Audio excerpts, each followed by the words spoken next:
destroyed by fire. So, and then after this destruction by fire, the Bible, the Quran, and also the Jewish Bible all talk about the darkening of the sun and the moon. That's an omen that is recognized by all three of those religions as the beginning of this new age. So you have first these wars, and then this earth change, whether it be a shift of the earth on its axis, or something like that, or the volcanoes, whatever. Personally, I think the melting of the continental ice sheets is what's going to cause the earth to shift on its axis. You got to accentuate the positive. Wow, I feel good. A little bit of feel good goes a long way. You're listening to Karen Swain, teacher of deliberate creation, accentuating the positive, showing you a way to a better life. Accentuating the positive, it's not just fad, it's sanity. Who in their right mind would accentuate anything else? If you feel like that's what you want to do. G'day, welcome to another show, Accentuating the Positive with Karen Swain.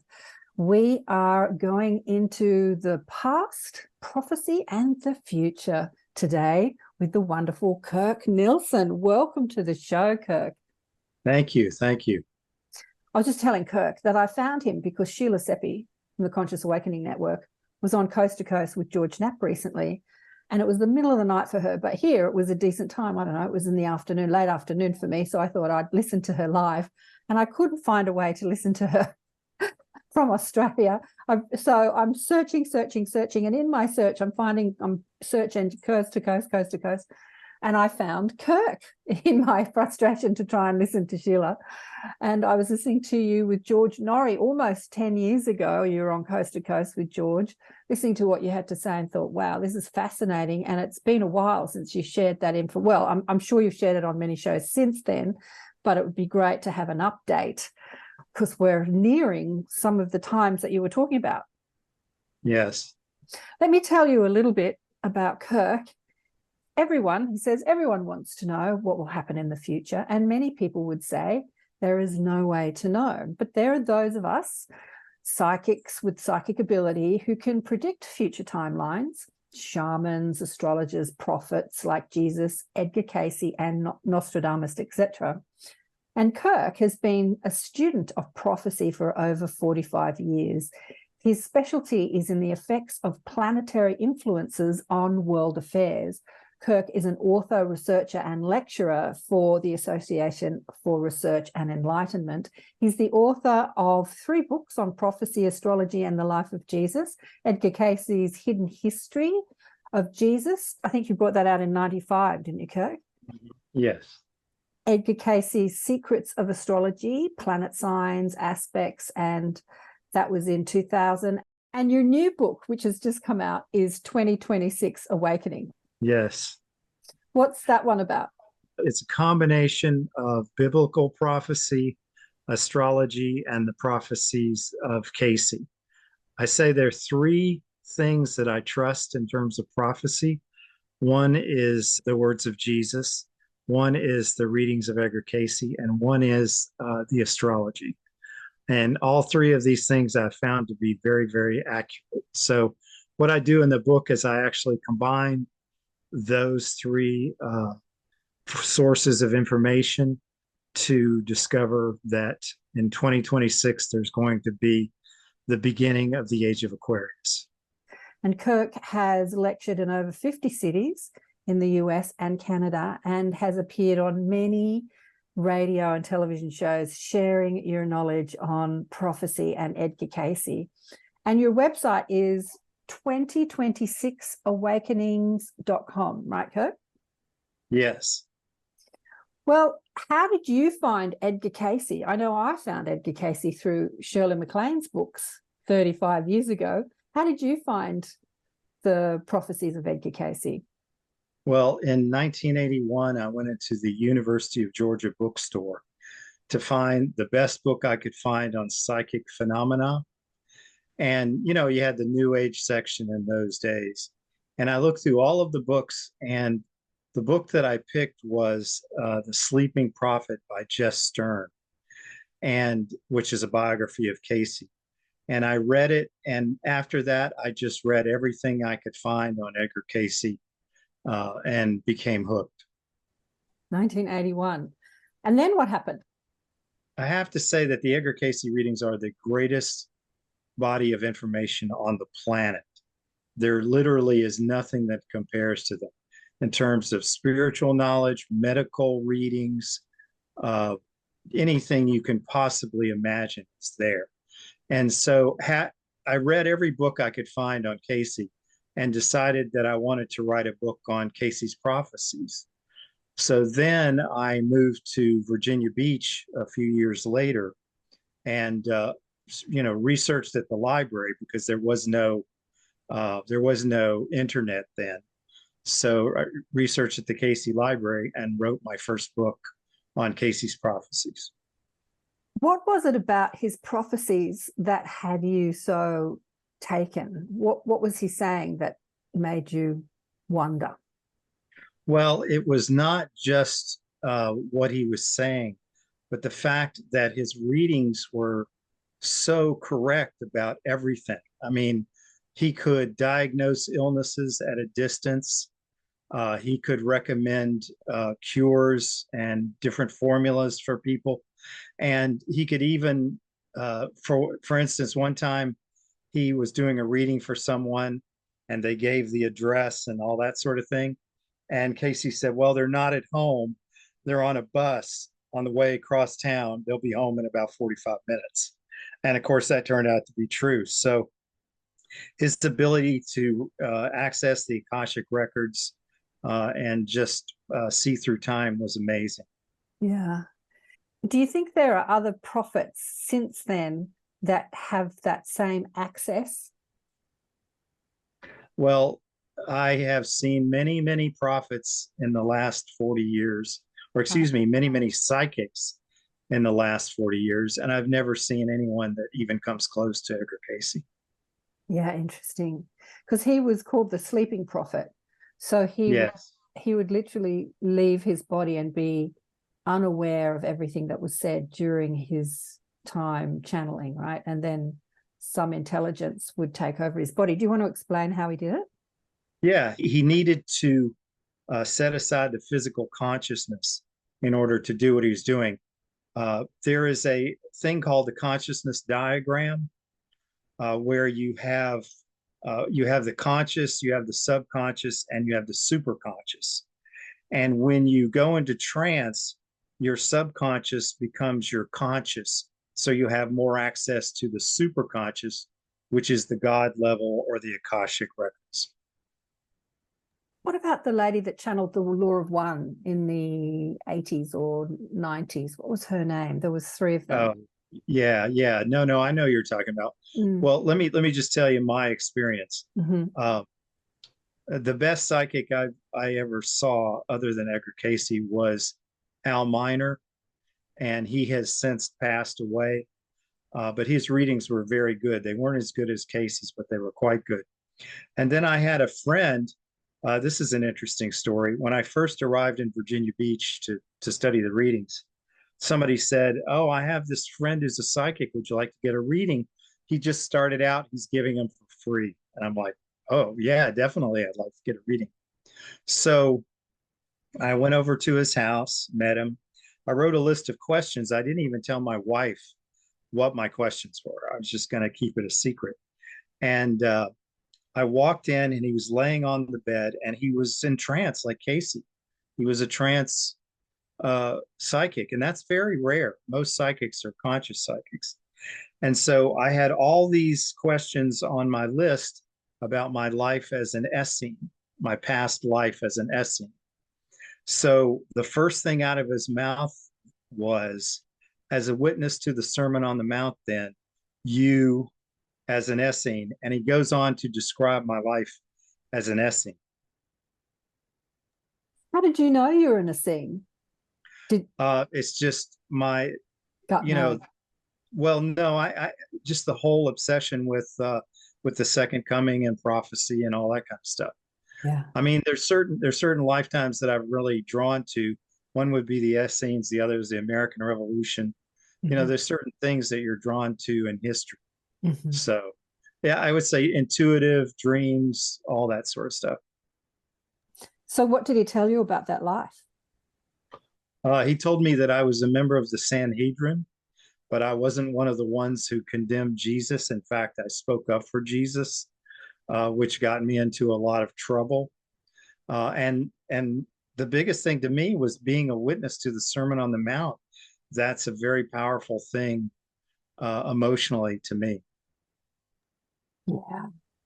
Did you find that, being persecuted for speaking up in those days, did you carry any of that fear of speaking out publicly in this life, which is a common thing that people have when wanting to speak about spiritual things? Yeah, That, I don't think I had a fear of that, but there certainly was a fear of public speaking in the beginning. And they say that's a fear that's worse than death. That I don't people know. fear public speaking worse than death. Yeah. And for the first year that I lectured, I just was absolutely terrified every single time I talked. And then after the first year, it got to be the physical memory, like shooting free throws in basketball or something. I could give a lecture and be floating above my head, not even knowing what I was saying because I was so, trained at that. Yeah. Yeah. Fabulous. And what did he say about earth changes? He actually described global warming. He said that the certain portions of the planet would warm and that Florida and other portions of the U.S., low-lying portions, would be underwater. But he said that it would be a gradual change during this time period. During what time period? Uh, yeah, the time period from his time going forward. Oh, okay. So he didn't give specific dates about that. No. What else did Cayce say that is pertinent to us in this time period at the moment, moving into 2024? He gave some prophecies having to do with the Great Pyramid. He said that the Great Pyramid was a temple of initiation, and that both Jesus and John the Baptist went through an initiation in the temple. So it was not a tomb, it was not a power plant, it was a temple of initiation. And when I said that on a radio show a few weeks ago, the host said to me that he had heard every kind of explanation about the Great Pyramid, but he had never heard that one. And that is the actual correct one, because the way that this initiation worked was you have the empty sarcophagus in the king's chamber. And so the initiate would go into the king's chamber, lay in the sarcophagus. The priest would leave. He would be alone in a room with no sound, no light, and the entire cosmic focus of the Great Pyramid on him.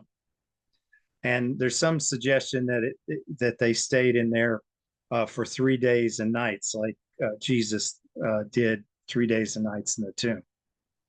So, and also Cayce said that the Great Pyramid was prophecy in stone, and that some of the prophecies were correct as to the day, place, time, and individuals involved. And one of the things that he said was that going from the age of Pisces to the age of Aquarius, the stones above the sarcophagus represented the changes that would occur in religious thought during our time period.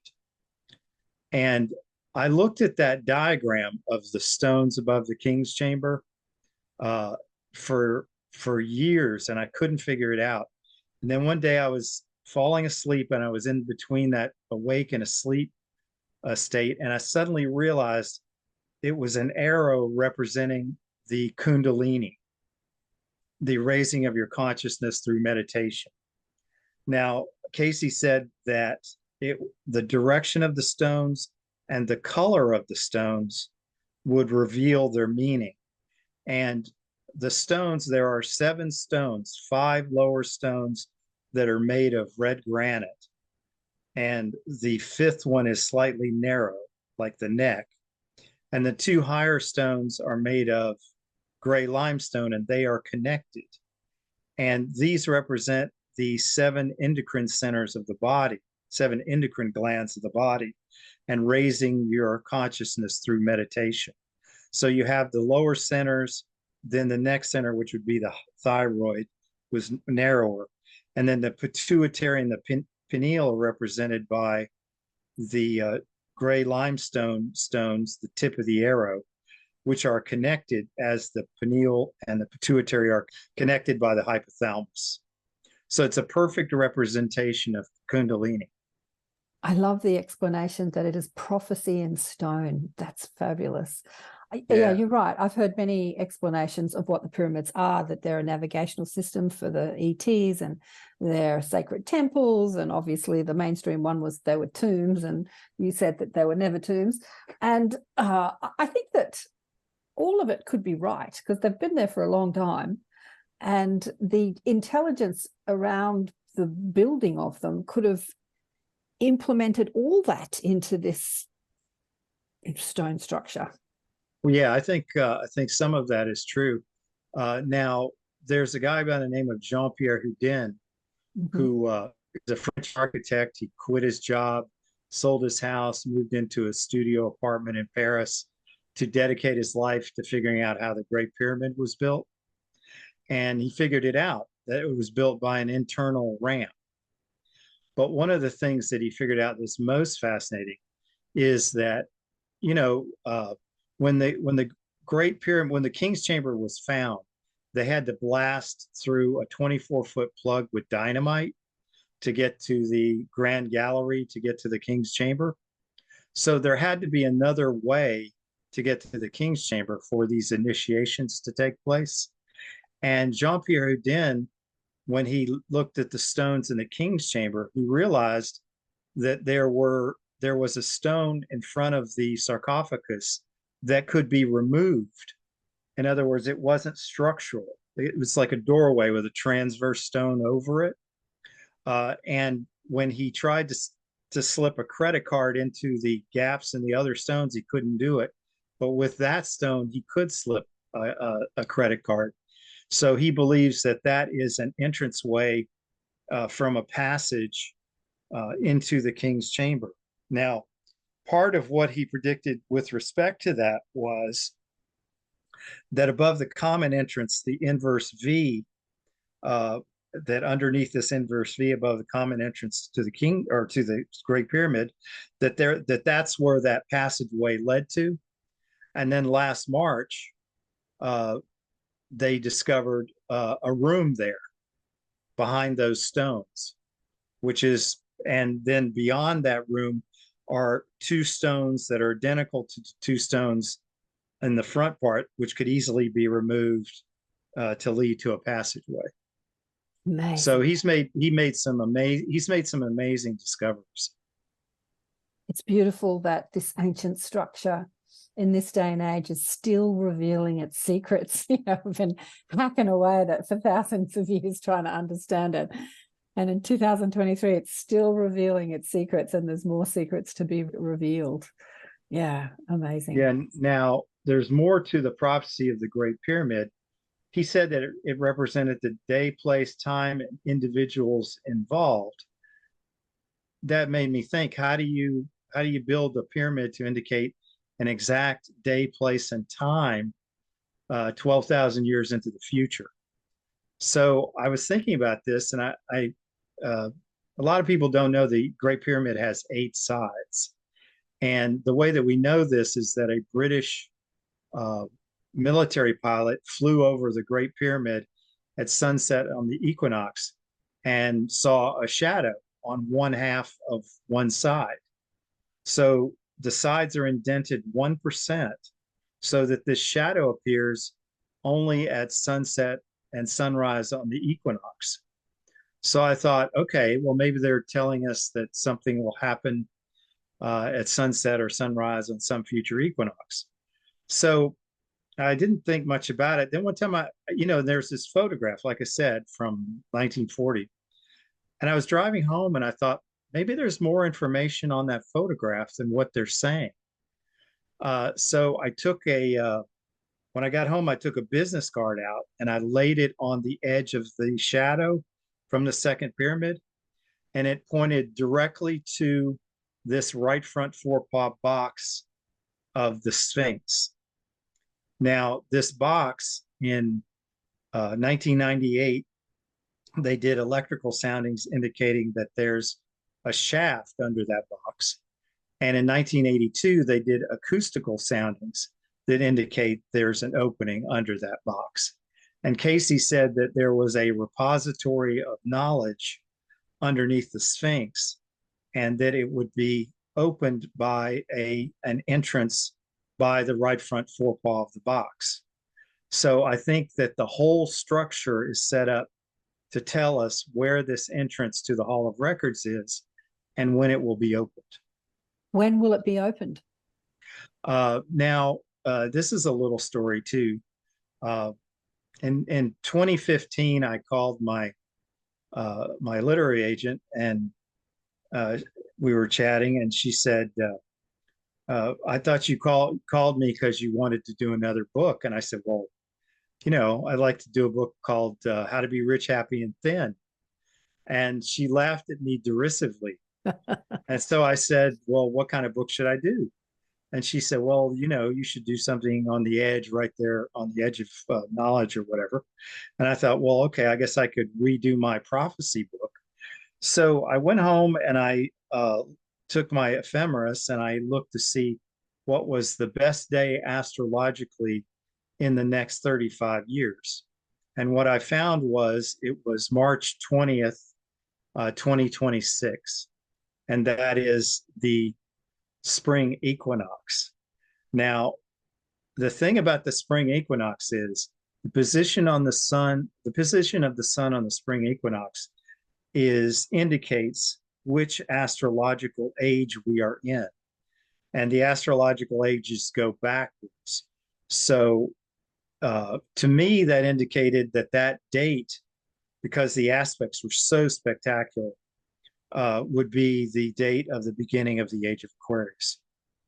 2026 is supposed to be the beginning of the age of Aquarius. Some people say it's already started. Some people say it's not going to start for another 100 years. There's a few well, the ages are 2165 years long. Mm-hmm. So we're well into time for the age of Aquarius to begin. Now, as far as astrology goes, a lot of astrology is superstitious nonsense. The signs don't really mean anything. The houses don't really mean anything. The thing that is most important is that these planets are energies reacting to each other. And let's say you're doing a chart for someone. You can't really say what that aspect means unless you know where that person is in their life, what they do, what their interests are, that sort of thing. Now, in terms of planetary influences on earthly affairs, these appear when you have mass arrangements of planets. And these things are 100% correct. For instance, for years, I knew that something bad was going to happen in 2020 and 2021. And I knew it was going to be depressing for the world. And I knew that it was going to be an economic downturn. But there's no way I could have predicted a worldwide pandemic. But sure enough, that's what happened. Now, I'll give you some examples in history. May 10th, 1941 had some of the worst astrological aspects that exist, and they were all on Mars, the planet of war. And on May 10th, 1941, the Germans dropped incendiary bombs on London, and it was the worst bombing raid of the war for England. And now you could almost say that was the low point of civilization for the 20th century, because the Russians were not in the war yet. England was fighting alone against the Germans. and so the astrology perfectly matched what was going on in the Earth. Now, the flip side of that would be 1989, when the Berlin Wall fell. You had Saturn and Neptune aligned together with a number of other planets. In November of '89, the Berlin Wall fell, and also UFOs appeared over Belgium. And they were there for about 3 months, and hundreds of people saw them.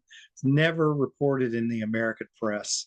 I didn't even read about it till probably 8 years later. Wow. But anyway, but the thing is, there are other examples as well. The Grand Trine is the best aspect that exists.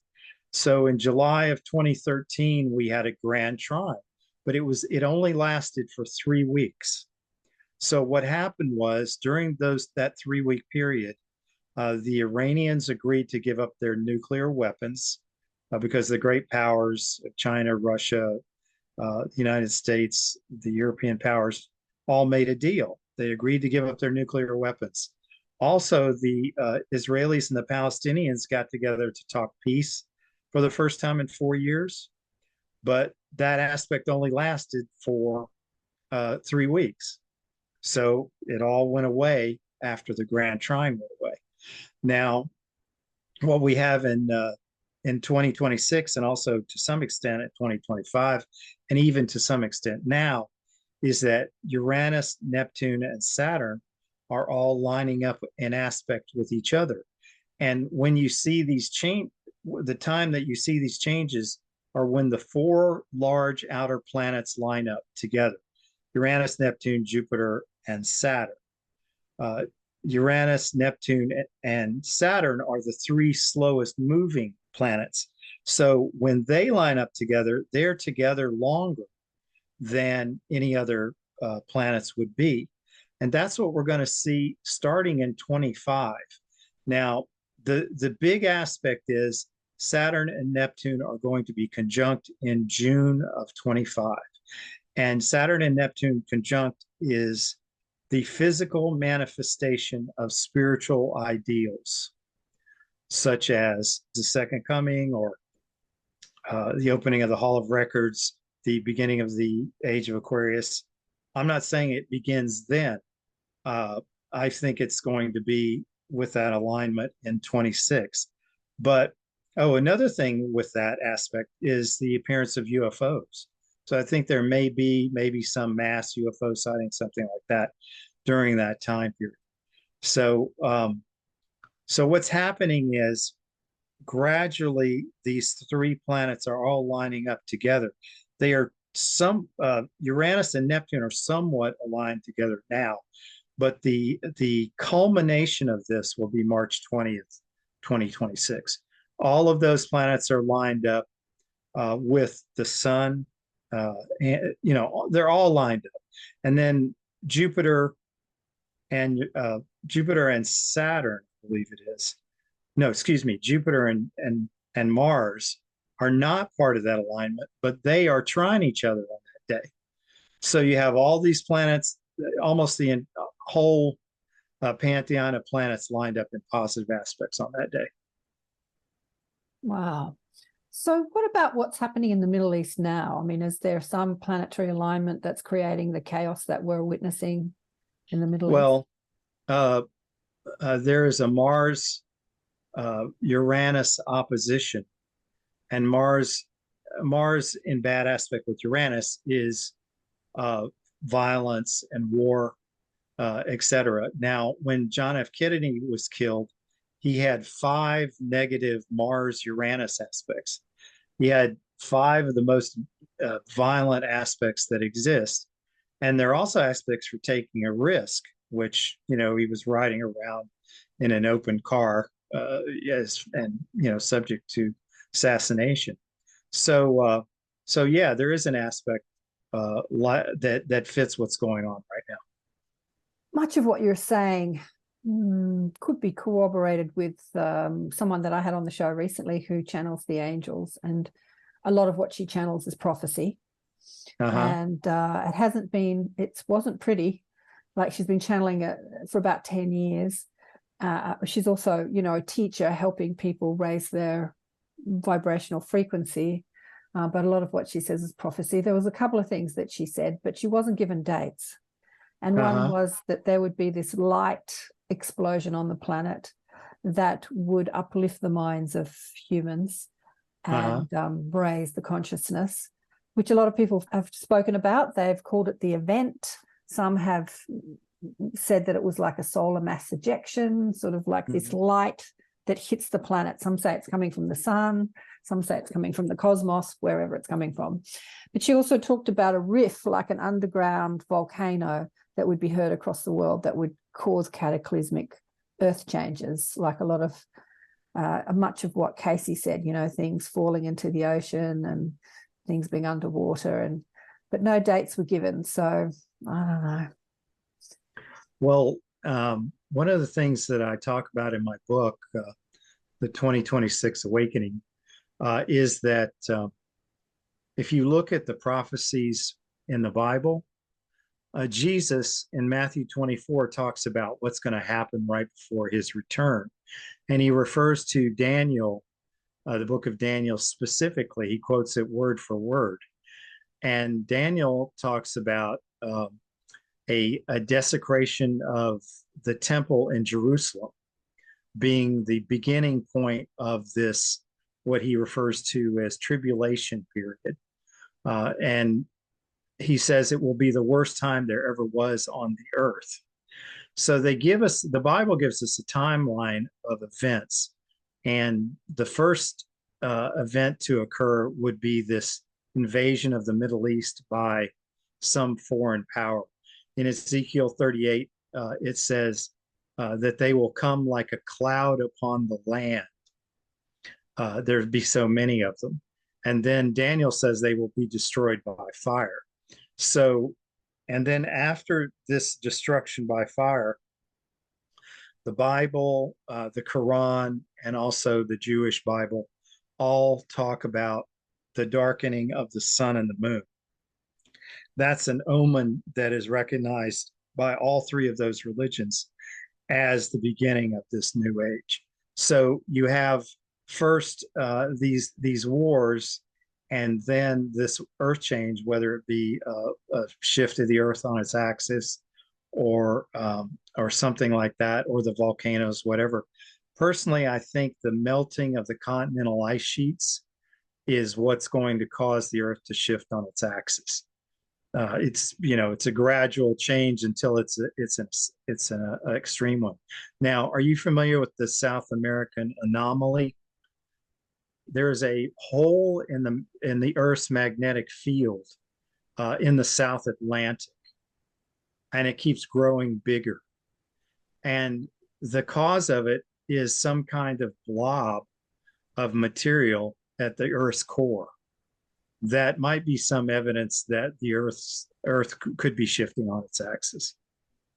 So, regardless of what timeline we're on, all this prophecy from thousands of years ago, and hundreds, and and a few decades ago, sounds like something's going to happen. Do you think it'll happen in our lifetime, Kurt? Oh, I think probably 25 or 26. I think it will be done. I think it will be done by March 20th, 2026. What will be done? The invasion, the earth changes, and the return of Jesus, or alien first contact, or both, or the opening of the Hall of Records, all that, the beginning of the age of Aquarius. That's all going to happen at once. And because the Bible lays out the timeline so completely, it's almost easy to see how it could happen. Russia could collapse. Here's my thinking. Russia collapses. Now, China gets 80% of their oil through the Strait of Hormuz. If that was cut off, then the Chinese would be motivated to invade the Middle East. And that's what I think is going to happen. I think I talked about Al Miner. I asked Al Miner who would be the invader of the Middle East, and he said that it would be the Chinese. Interesting. When you talk about the Middle East, what part of the Middle East? The Iran, Iraq, The oil fields. the oil fields, Saudi Arabia. Yeah, exactly. So, okay, oil. It's Now such we have a historical precedence for this, and that is Genghis Khan. Genghis Khan swept through all of Asia and made it all the way to Palestine. And Russia has never been conquered from the west. It's only been conquered from the east. So the oil is because I'm thinking with the event of new energy and electric cars, and do we need so much oil? But then I saw a documentary recently, and there was this big oil factory somewhere in Texas, I think it was, and it was massive. It was like the size of a city, and it wasn't producing petrol, it was producing plastic. So oil is creating the plastics of the world, and we forget how much oil is in everything.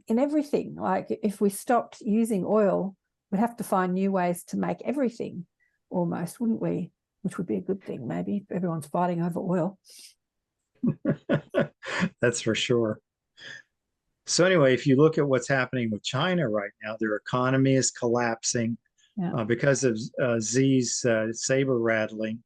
The corporations are all moving their operations to Southeast Asia, to Vietnam and Thailand and all these places. And so their exports are way down. They also have a real estate bubble because the governments there were in charge of building all of these apartment buildings and everything, and that is all collapsed.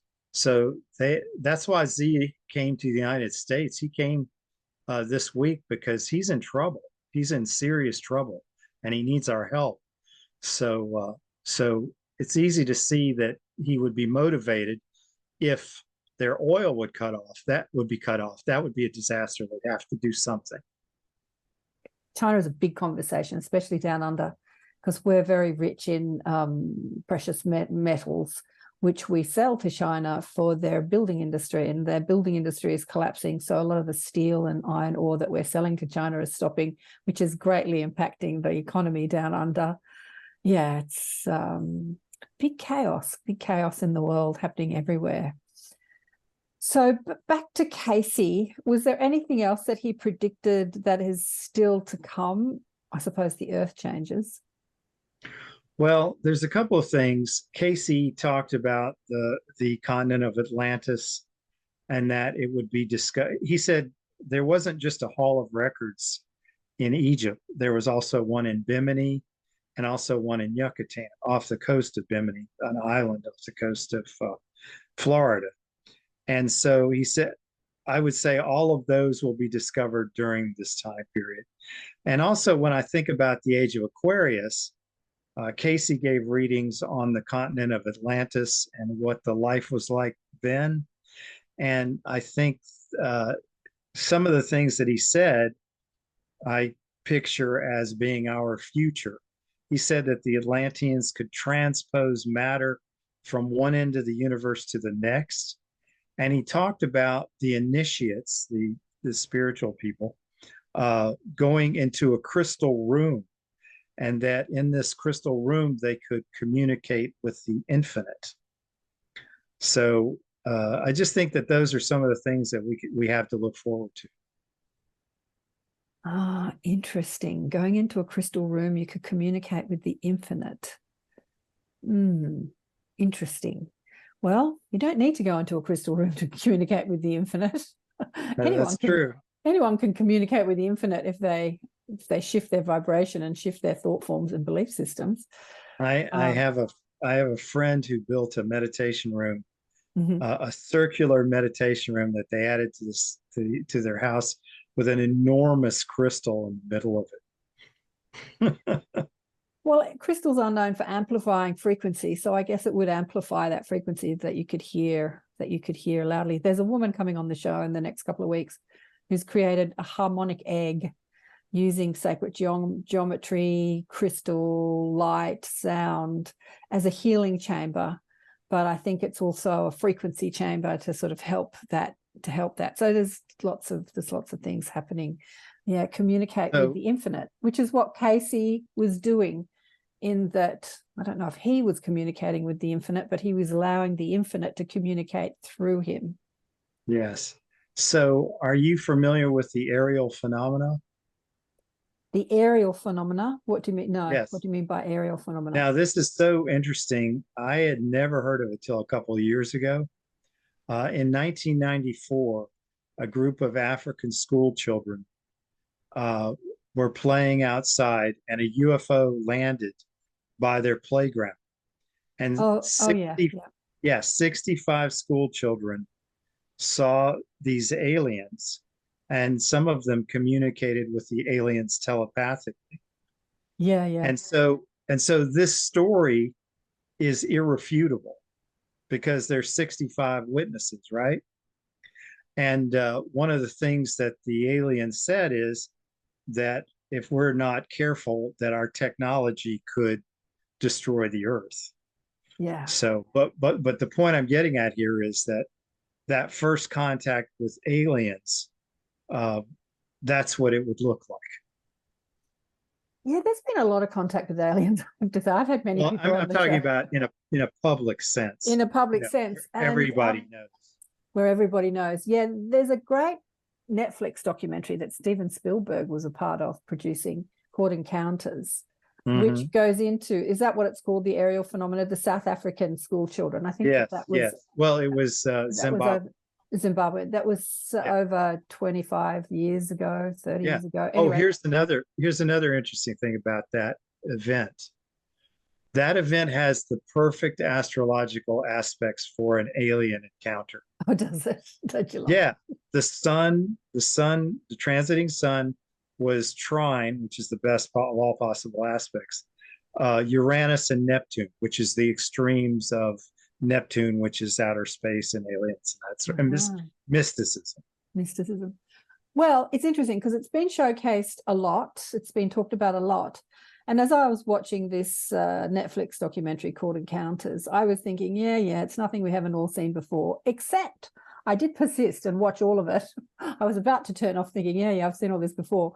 But there was one thing that they had in this documentary about that particular encounter was the school teacher. So she came out vehemently saying that the children didn't see it, that they'd made it all up. And now she's coming out and she's saying she's had her own contact and that she totally believes, and she's sorry for being and then she's had this amazing contact. She's been taken up to the ships and she's had this whole thing happen to her. And I'm like, whoa. But something that was interesting about her, she had stayed in that school for like 30 years as the headmistress. Like she'd stayed there all that time. Yeah, amazing. Yeah, have you seen a UFO? Yeah, see them all the time. I can look up and spot one in the sky. Not all the time, I have to say. Not all the time. And I communicate with other off-world beings and talk to the infinite, as you say. It's part of who I am and what I do. But yeah, I think that I don't call myself special or strange. I think we all have the ability to do that. It's just our belief structure. Like we're under a collective consciousness which tells us we can't do that, and if you do, you're crazy or woo-woo or special or psychic. You know, we've got all these belief systems that stop us from developing our abilities. But as more and more podcasts like these, you know, go out there into the world and more books are written and more people have these discussions, that whole paradigm is changing. I was saying to my group that there was a great YouTube, there was a radio show. There's a guy down here that was an ex-weatherman. He's a personality, you know, he's been on game shows and he's got this big personality, and he and his wife now have a podcast show, and they had Ross Coulthart on, who is the guy that interviewed David Grush for the Disclosure. Yeah, and they were talking about the shift in the paradigm of, you know, if you believe in aliens, you're crazy, because that's been a collective thought form. If you talk about aliens or believe in aliens, you're crazy, and how that has greatly shifted over the last year. As like, you're no longer crazy if you believe in extraterrestrial life. Like that's been a huge shift in the collective consciousness that's just happened over the last year, which is the videos fantastic. are pretty much undeniable. Now, in December of 2017, I called once again my literary agent and I said, something is going to happen next month. No, in November, I called him. I said, something's going to happen next month having to do with the US military and UFOs. I said, I don't know if it's going to be a mass sighting. I don't know. I don't know exactly what it's going to be. Well, on December 17th, they released those two videos to the New York Times. Which two videos were they? The first two UFO videos that the U.S. Navy filmed, December 17th, 2017. Oh, that was in 2017. Right. Yeah. Oh, And the Tic Tac video, that I one. knew That that one. something was going to happen Okay. astrologically, but I couldn't say. You can't say exactly what. You just have what you're working with there.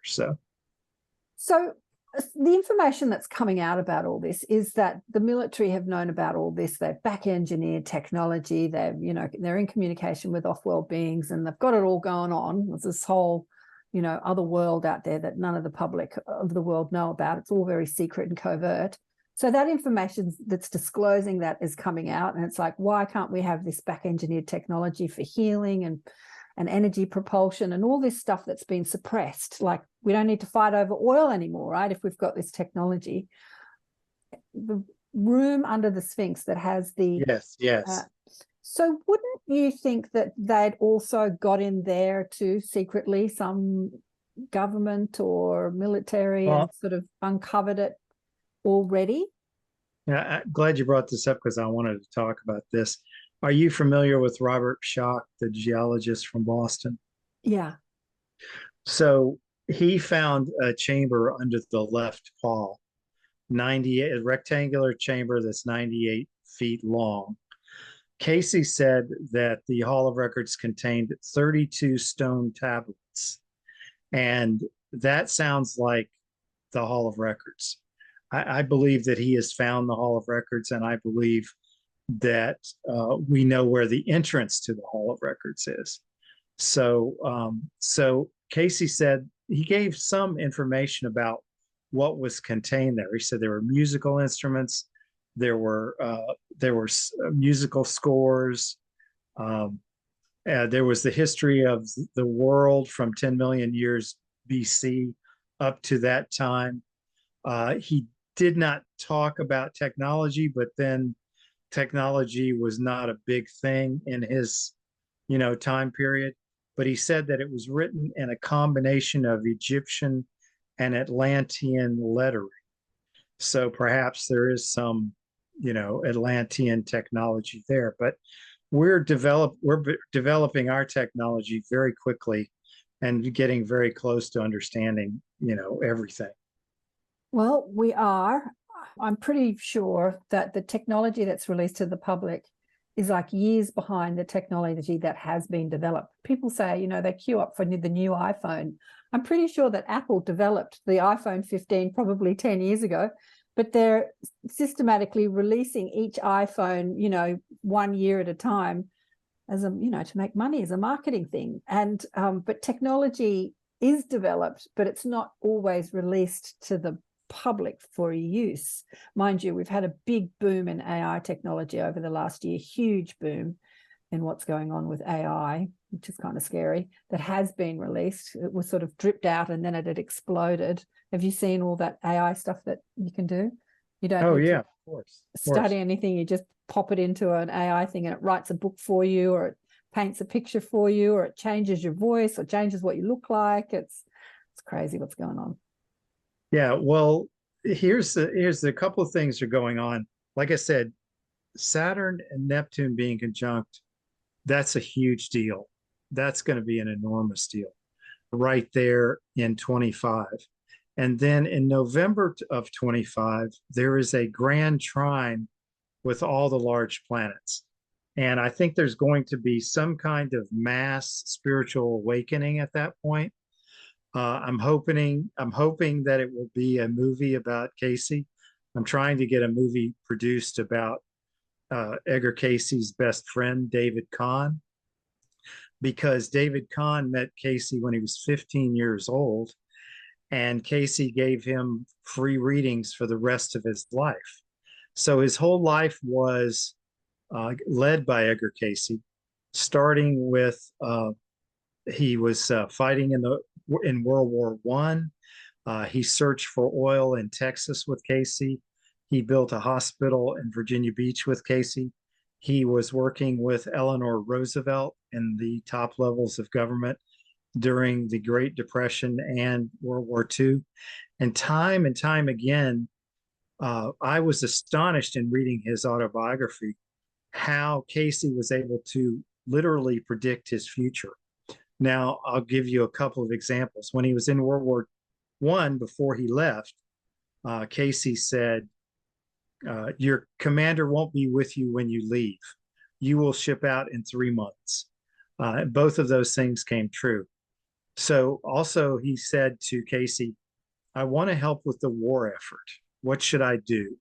And Cayce said, contact this general. No, he said, first go to talk to Eleanor Roosevelt and then contact this general. So he went and he had an hour-long meeting with Eleanor Roosevelt.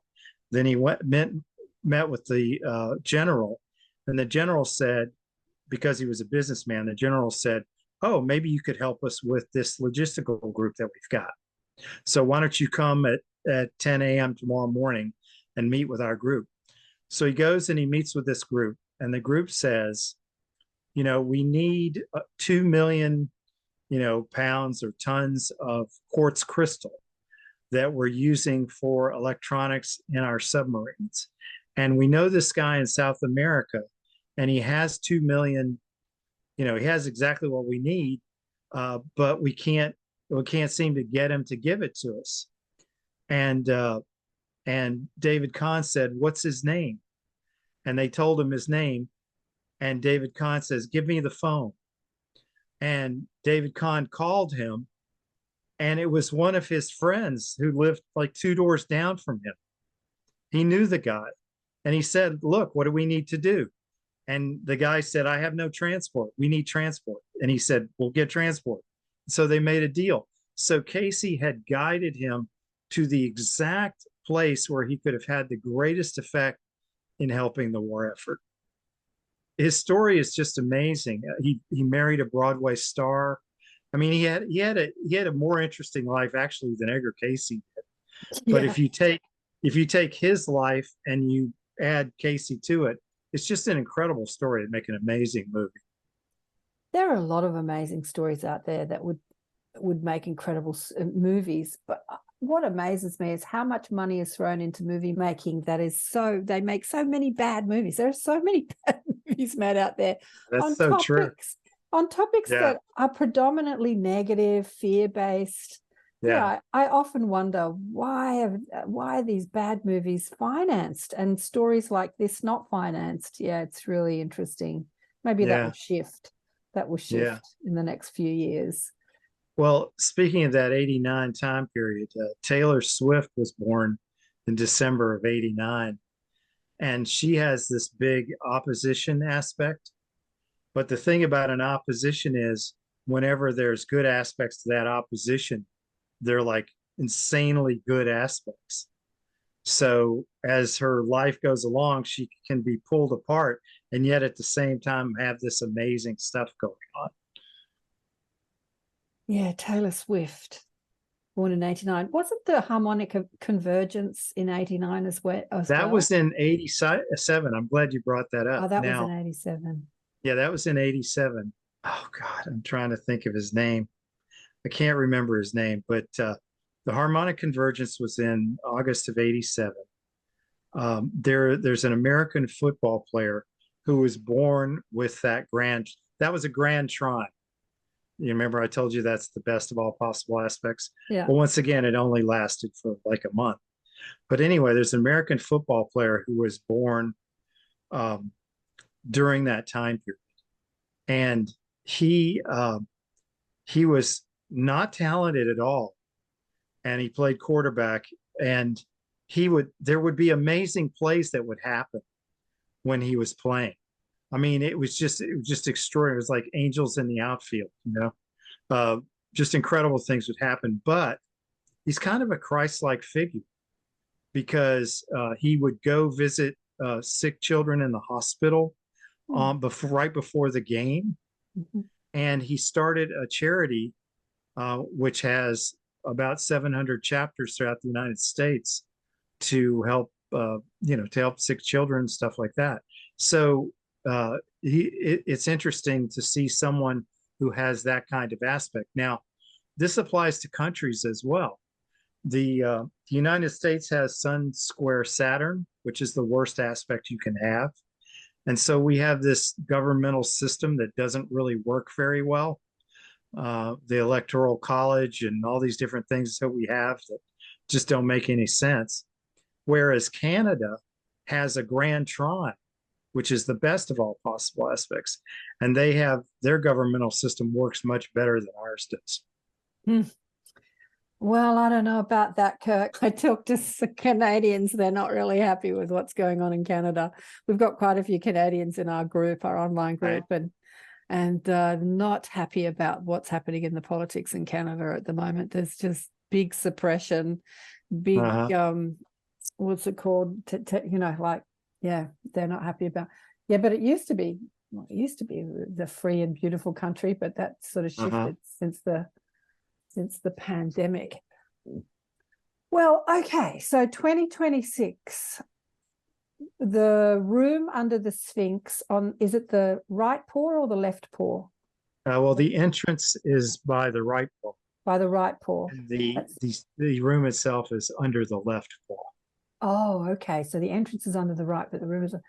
Well, there's a guy called Samuel Chong who is promoting a book called The Thayuba Prophecy, which was a book written by a French-Australian guy who was taken by some off-world beings to another planet and given all this information and asked to write it in a book.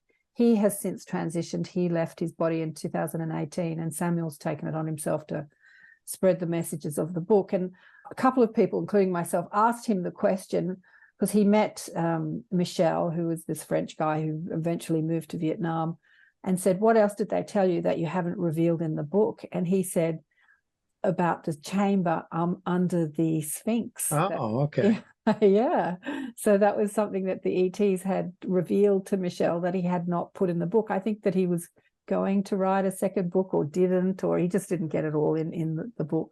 He wrote it in the late 80s and tried to promote it in the 90s and was so ridiculed that he gave up by the 2000s and moved to Vietnam and became reclusive. But people found the book and they found him, and the knowledge spread. So it is one of the most amazing books. I'll send it to you if you want to read it, about the history of planet Earth and who we are and what we're doing here. And it was one of the things that was revealed was the chamber under the Sphinx. So when that chamber is revealed, would they have to, is the reason that they haven't gone there is because they think they'll damage the Sphinx if they try and enter it, or why haven't they? Well, Cayce said that there were guards left, that it couldn't be opened until the selfish motives of the world were mostly broken up. Okay. And now there's a legend that a pharaoh found an entrance to a chamber under the Sphinx, and he sent in two men, and they came out covered with sores.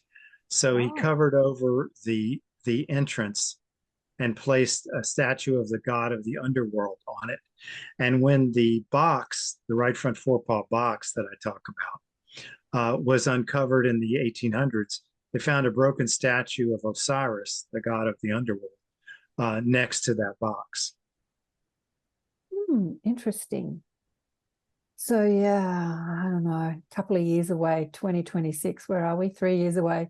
You reckon the world will be in a better place by then? It'd be nice. 2.5 years, yes. Yeah, 2.5 years. Yeah, it'd be nice to think that is possible. That is possible. Definitely. It'd be nice to think. Well, I think the omen of the sun and the moon being darkened, I think that because it's recognized by these three large religions, I think that will be the thing that causes the change. In the 1815, 1817, there were giant earthquakes in the center of the United States, in Missouri, and they created what they called earthquake Christians. that because of the earthquakes, people went to God. And Oh, I think the same sort of thing is going to happen in the future. yeah, definitely. I mean, That will be part of the you change. talk about 2020 as being a disastrous year, but through that disaster, lots of people being locked in, losing their jobs, having to make a choice and not wanting to make the choice that was on offer and being sacked and all, the disaster that happened. There was a mass awakening. It was seen through the light realms as a mass awakening of humanity, in that people would start questioning, they'd start asking, what's it all about, Alfie? Why am I here on earth? What's going on with the government? And they, rather than just getting on with the daily grind like a rat on a spinning wheel, people would start opening and awakening and asking questions. And definitely I have found that with talking to people about what happened. Yeah, definitely I found that. So the mass awakening has begun. Well, there's a couple of events that would cause mass awakening. The earth changes, the public appearance of aliens, that would change everything. The return of Jesus, the discovery of the Hall of Records, all of those things would change human consciousness overnight. I mean, if they found the Hall of Records tomorrow, everyone in the world would know about it immediately. I mean, it would be all over the place. So like I said, any of those events or all of them together is what I think is going to happen. I think it's going to be one big ball of wax. How do you think it's going to affect religion? Because, what we're seeing in the Middle East is all religious based. Yes. Yeah. Well, all of the political structures that are oppressive will be destroyed. That'd be nice. One way or another. Yeah. But to answer your question, when you go from one astrological age to the next, the religious practices and symbols change. Mm-hmm. So we're in the age of Pisces. So we had Jesus, the fisher of men. Pisces is the fish. The ritual baptism. Pisces is a water sign. And we're going into the age of Aquarius, which is an air sign symbolized by the man pouring a pitcher of water. So the rituals will change to an air type ritual, which would be chanting, like Are Om and things like that. Mm-hmm. Ritual chanting, I believe. And also prana breathing, that sort of thing. Yeah, well, air is represented as thought as well in in astrology. Yeah, thinking. Yeah. Your thinking will change. Water is represented as emotion, and air is represented as thought. Yeah. Well, the water, it's not a water sign, but it is an air sign. So yeah, I just picture lots of people sitting around chanting and meditating, that sort of thing. Yeah, well, that's happening. Come down under the conscious community. They're all into it. They're all do people even know who Edgar Cayce is down under? I don't know. I think so. I think so. I mean, if you're not into this stuff, no. I mean, I was amazed. I thought everybody knew who Louise Hay was because she was just so good. Yeah. And then I, said to a few girlfriends that I went to school with, Louise Hay's books, who Louise Hay is. But if you're not into that, it's like, no, who's she? So yeah. I guess that if you're not into it, you're not into it. You don't come across this. As I say, I came across it 35, 40 years ago reading the Shirley MacLaine books. She was one of the first books I picked up, or spiritual books I picked up. I think it was about 1920. And and she talked extensively about Edgar Cayce, and I bought all his books back then. I think I read them, but I can't remember actually what was in them. But what was the one that you mentioned at the beginning of the show? That was Jeff Stern's book, The Sleeping Prophet. The Sleeping Prophet. That was the first million seller about Cayce. That was the thing that really introduced a lot of people to Edgar Cayce. Yeah. Now, I met some people from Melbourne. Mm-hmm. Here at the Cayce organization a few years ago. So I think we have a Melbourne group down there. Oh, okay. Look, I'm sure there's groups in the conscious spiritual community. Cayce is well known, but if you're not engaged in that sort of thinking, then I suspect. Well, the no problem is that the organization has not promoted Cayce the way that they should. They seem to have promoted everything else but Cayce, Yeah. and that is really hurt, because it really is the greatest body of information on the planet. Now, the most important practical thing that is contained in the Cayce readings is that Cayce said that the best preventative for cancer was to eat 3 almonds a day. Do you do that? I have for 50 years. And you haven't got cancer? No.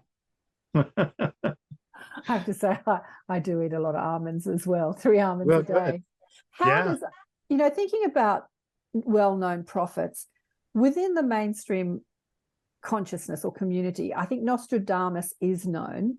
Yeah. How does the prophecies of Cayce's sort of work with the Nostradamus prophecies? Because I think most people know about Nostradamus, even if they're not into this. Well, the thing about Cayce was he was not really, I mean, he prophesized things, but he was not a prophet. He was a psychic diagnostician, largely, and gave readings to help people. Like he gave 14,000 readings, I think something like 9 or 10,000 were health readings, and the other 4,000 were what they called life readings, where we give past lives and that sort of thing.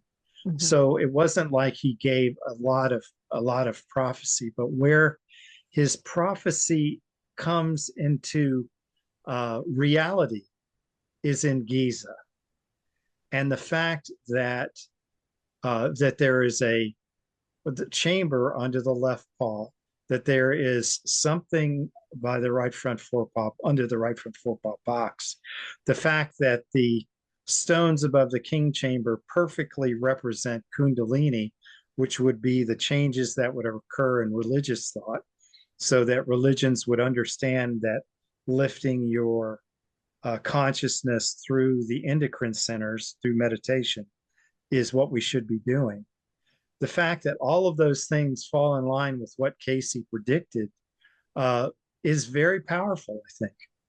And then the fact that the second pyramid shadow points directly to that right front forepaw box at sunset on the equinox. Now, what's interesting about that, another thing that's interesting about that is the reading actually says, somebody asked, where is the Hall of Records located? And he said, the line of the light and shadow falls between the paws of the Sphinx. Now, the shadow from the second pyramid that points to the box is a line of light and shadow. And for years I looked at that and I thought, what does that mean? A line of light and shadow? That doesn't make any sense. And then I suddenly realized, wait, he's talking about this line that points to the box. And then the Hall of Records, where the chamber that Schock found, is between, part of it is between the paws of the Sphinx. Part of it goes outside that left paw, part of it goes inside the left paw. So he almost told us in that reading exactly where the Hall of Records was located. Fabulous. And for people listening on audio, I'll pop up the diagram that Kirk sent me so that you can see what you're talking about. You've also got a small video on your YouTube channel, which I have 4 videos on my YouTube channel. Yeah. And then of course my website. Oh, I also have a website, nelsonstheorem.com. Okay. I have a theorem that explains the God consciousness in physics terms. Wow, there you go. You want me to hear? You want to hear it? Sure, go for it. So, we're told that the Big Bang expanded the universe at the speed of light, and whether now they're arguing whether the Big Bang actually existed. Doesn't really matter. When we look at the outside of the universe, it is expanding at the speed of light. Well, as you approach the speed of light, time slows down. When you reach the speed of light, time stands still, and mass is infinite, which is actually interesting too. But so you're talking about a force, and they call this force that's causing the universe to expand dark energy, because they don't know what it is. So you've got a force creating the universe at a place where there is no time. That's almost the very definition of God. So I thought, okay, so this is the creative force. Perhaps this is God, but does it have consciousness? I thought you've got to figure out whether it actually has consciousness or not. And then I thought, well, wait, this force created all consciousness. How could it not have consciousness in it? So I believe that this creative force, dark energy, is actually the God force. Wow, interesting. I think it was a talk I went to in 2012. Foster Gamble came out here. Do you know the movie Thrive that was produced and made by Foster? Yes. And he had, oh gosh, I think he had Nassim Haramein on Zoom because Nassim wasn't here. And then there was another guy that worked with Nassim that was out here. But anyway, they were talking about mass and matter and talking about how we have this idea that we're all one, but we perceive each other as separate because there's space in between us. And he said that that space in between us is what connects us, because that space in between us that we see as empty is filled with information and energy, but we just don't perceive it. So I remember having this aha moment about how we are all connected, because we're all in a bubble of this quantum soup of energy, but we can only perceive a short bandwidth of it, which gives us this illusion of separation. And I think that that's kind of what you're talking about, aren't you? Yeah, and that space between us has consciousness. Right. Really, everything, what this boils down to is that everything in the universe has consciousness. Right. But that consciousness exists at a level beyond the material, the material plane. Right. It's part of the material plane, but it's beyond it. And creates the material plane. Yeah. Oh, darling one, we could go way down the rabbit hole with this one. But the question, it's 12:22 here. The question I want to ask you before we go is, with all this prophecy of what's to come in the next few years, how do you think people can prepare for it? Well, I think it's important to have a store of food. I think that's very important in terms of practical things. And then meditation and listening to your dreams. I had 2 dreams about the pandemic. Both of them were about tornadoes, and the tornadoes were coming right toward my house, and then they just barely missed it in both dreams. So I knew that we were going to be okay as far as that goes. So yeah, just listening to your intuition and being prepared in some way, not to be a doomsday prepper necessarily, but at least be aware. Now the Mormons have a tradition to always keep 6 months worth of food. That's their thing. They even have stores specifically for that, and I think that's probably a good idea. But I don't think this bad time, or whatever you want to call it, tribulation, is going to last long. I think it's going to be very quick and right at the end. Yeah, I have a friend in the States, near Salt Lake, who's an ex-Mormon. She's got the food there. She's got the store of food. Yeah. She told me. But let me ask you, when you had the dream about the pandemic, Victoria, did you store up on toilet paper? No, I missed that one. that one. I was caught in the toilet paper shortage. That was hilarious. Yeah. I don't know why people were stockpiling toilet paper. Of all the things that went missing on the shelf, toilet paper, that was just crazy. Well, I thought this is what Americans really value. Well, I'm in Australia. There was no toilet paper on the shelves here either, like the Australians value. But I remember one shop, which I've never walked into since, was selling some paper towels for about $15 a roll of paper towels. So they were price gouging. What do you call it when you profit? Yes, gouging. It's just price gouging. Yeah, and I thought, you naughty people. And I never went back into that shop ever again. I'm thinking, no, that's not good. Yeah. Yeah, it was a different world that we were in during that time period. That's for sure. Yeah. So yeah, Anne Tucker, who is the lady who channels the angels, beautiful Anne, she said to prepare physically is make sure you have some sort of filter, a water filter. She said that there this darkness that you talk about was the prophecy that she said that would happen, that she saw a lot of flooding, not flooding all at once all over the world like the Noah's Ark, but a lot of flooding happening in various places over a period of time. And that's actually already happening. There's a guy I follow on Instagram who posts disasters. I don't know why I'm fascinated with disasters. And most of the disasters are floods. Like, they're floods. You know, he posts all disasters, tornadoes and wars and everything. But when you go scroll through it, it's like Italy's flooding, Mexico's flooding, New York's flooding. There's just flooding happening all over the world. Yeah, what did you want to say? There's this thing called the water book. Mm-hmm. And if you tear off a page from the water book, it will filter the dirtiest water on the planet. And I think it works for like a month or something like that. And it's a way for people who have no clean water to get clean water.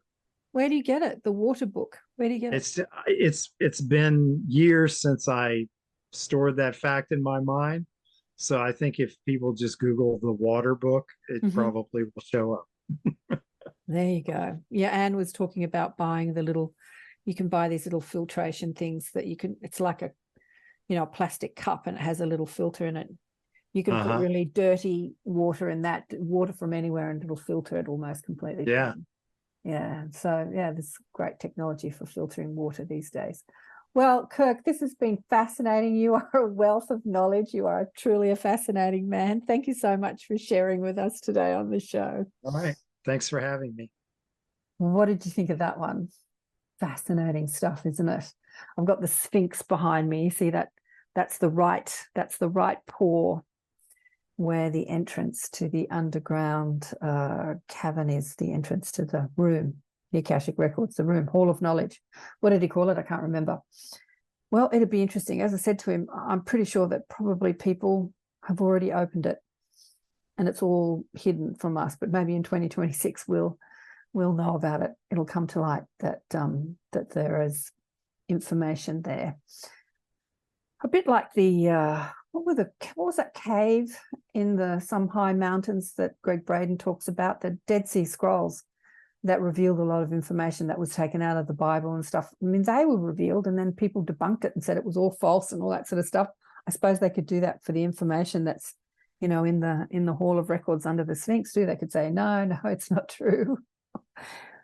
Free will here on earth. We're allowed to believe in anything we want to believe in, right? Whether it's true or not, it's our truth. Truth is relative, isn't it, to you, how you're going to live your life. And Kirk and I had a more talk. We're talking about astrology and all sorts of things afterwards. And I was thinking, I wish I'd still had the recording going, but he still wanted to talk, even though he said he had a really busy day and it was hard for him to show up because he had such a busy day. He was very chatty, even after I turned off the recording, talking about, what was he saying, the planet that's in your north node. Oh God, I can't remember. As I said, it should have been recorded. Is what determines who you are and what you do in life anyway. And he said it's 100% true all the time. He did practice astrology. I'm not sure if he still does now, and did readings for people.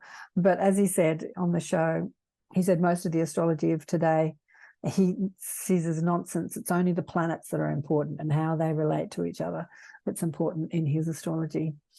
Yeah, fascinating, very fascinating. So 2024 is around the corner. 2025 will be around the corner from that, coming up really soon. And then 2026, I wonder what will happen. I guess we'll have to wait and see.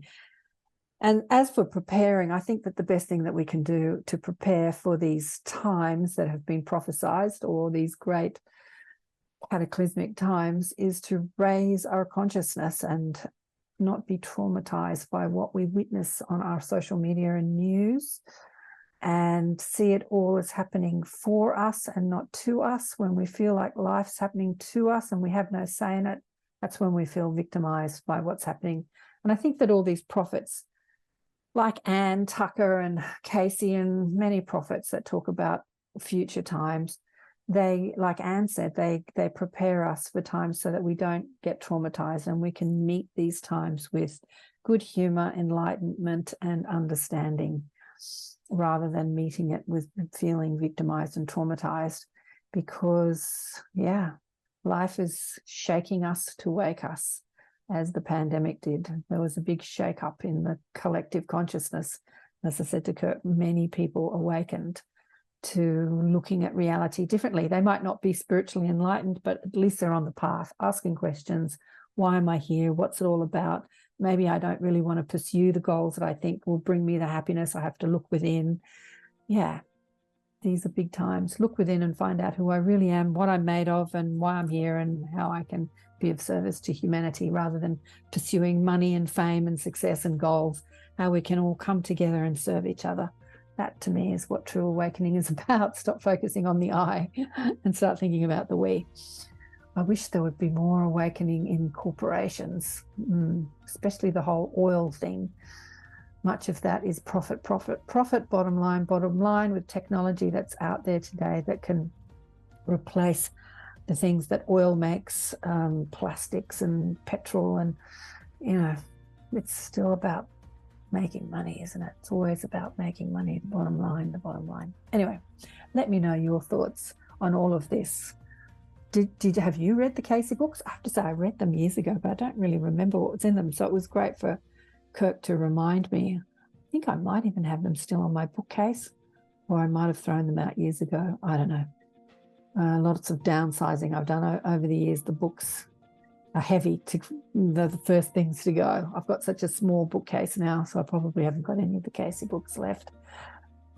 And yes, this weekend, Bonnie Satori is coming up in the Inner Sanctum, Your Saturday, in the US and Canada. I say your, depends on where you are. Europe, Saturday night in Europe, and Sunday in New Zealand and Australia, Sunday morning, 8 a.m. in Sydney. I think that's even earlier in Queensland, because we're an hour ahead of Queensland, aren't we? And mid-morning in New Zealand. So hopefully you can join us and meet Bonnie. And remember to check out the book Awakened by Death if you haven't already, and I will catch you for the next one. Big love to all of you. Bye for now.